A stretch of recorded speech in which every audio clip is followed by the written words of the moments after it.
feelscheeki here, and if you clicked on the video, you probably know what Watcher is. If not, I'm gonna give you a brief explanation before I tell you what happened. So, Watcher is a company founded by Ryan Bergara, Shane Day, Stephen Lim, after leaving BuzzFeed to make their own network. And they launched Watcher in January of 2020, I think, and the most notable series on the channel are Weird and Wonderful World, Top 5 Beatdown, Puppet History, Ghost Files, Mystery Files. The last two being successors to the show they were running on BuzzFeed Unsolved, where, well, they covered unsolved cases of crimes, often traveling to the places of crimes they covered and doing ghost hunts and stuff like that.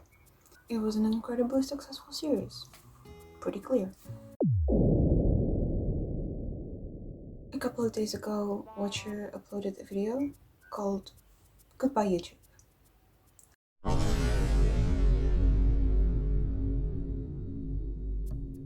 I, like many others, clicked on the video expecting, a sweet goodbye, and the end of the channel.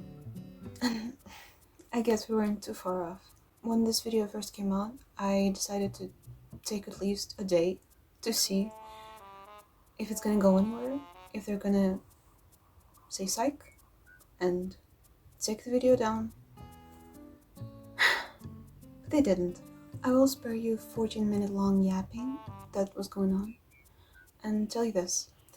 They are moving all of their content behind a paywall, meaning no more free YouTube videos. The thing that they were doing for 4 years, they are moving it entirely behind a paywall. They made their own streaming service.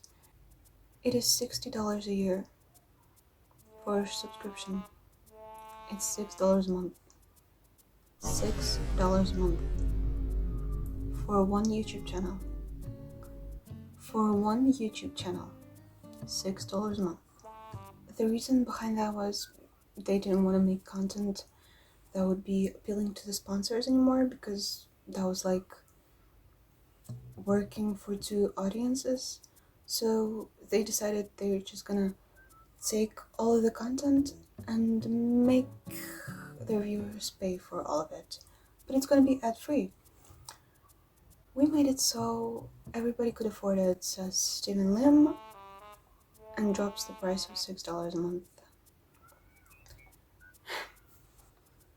Now, they tried to make this whole sentimental statement about how much YouTube means to all of them and all of that.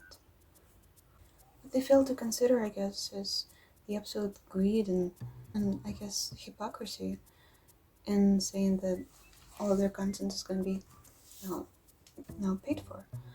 When I don't know about you, but I was watching BuzzFeed Unsolved, all like 6 or 7 seasons of it. I was watching it, and when they made Watcher, I was watching it. I was there since the very beginning. I've seen all of the series, and they fostered an audience on YouTube videos that were free. And though I know that Watcher is much more high quality and well produced, that's not necessarily the thing that kept the audience coming back.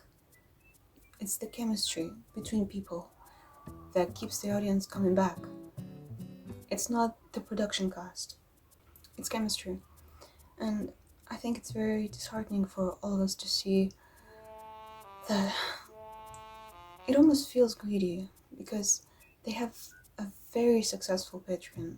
There's like 11,000 patrons, and they have that. They have merch. All of their videos get like 1 million views, if not more. It feels like a slap in the face. It feels like losing a friend.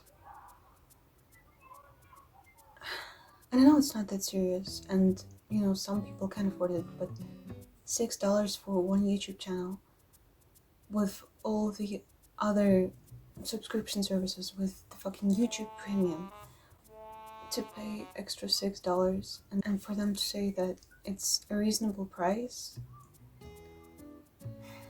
I don't know. I swear, I was scrolling for 20 minutes on the YouTube video comments. For 20 minutes trying to find one comment that would encourage them. And I couldn't find one. I couldn't find one because everybody's outraged and they're right for this. Frankly, I don't know why they would do such a thing. It seems like a very questionable business strategy. I know that it's a trend to invent a subscription service. I know. Their audience is mostly young adults, so obviously we're not going to be able to afford it. Well, we could afford it, but consider all the other subscription services, or God forbid, just prices on everything. The inflation rates. Oh, speaking of rates, the exchange rates on dollars in other countries. For people outside of the US, $6 is even more. So, really, just listen, I don't want to say that it's gonna run the company into the ground, but I feel like it's gonna. I feel like this is the death of Watcher. As if now, I'm just hoping that by the time that I get to release this video, they're gonna give an update on something, because they've been silent. They've been very silent about all the dislikes in the comments.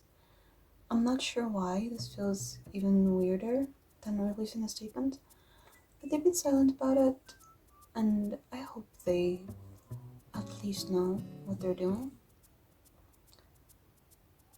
But for now, that's it. See ya. Bye. Hey, post update feelscheeki here, and I wanted to talk about this a little bit. I've seen the thing. I feel like starting with "we messed up" was pretty strong of them, and the overall apology, it was decent. Honestly, it was. Considering all the other apologies we've seen, it was okay. They went over being insensitive about the price thing. They said that they're gonna bring back free content and basically took everything back. I guess it's a little silly that they just reinvented Patreon. But you know, so long as they can keep up the YouTube videos for free, I feel like I don't have a problem with that. I am hoping there are no more updates by the point that I get this video out, but I think, you know, I feel like things are looking up for Watcher, and I'm happy that they listen to their community. So I guess it's cool now. Anyway, thanks for listening. Thanks for watching. Love you. Bye bye.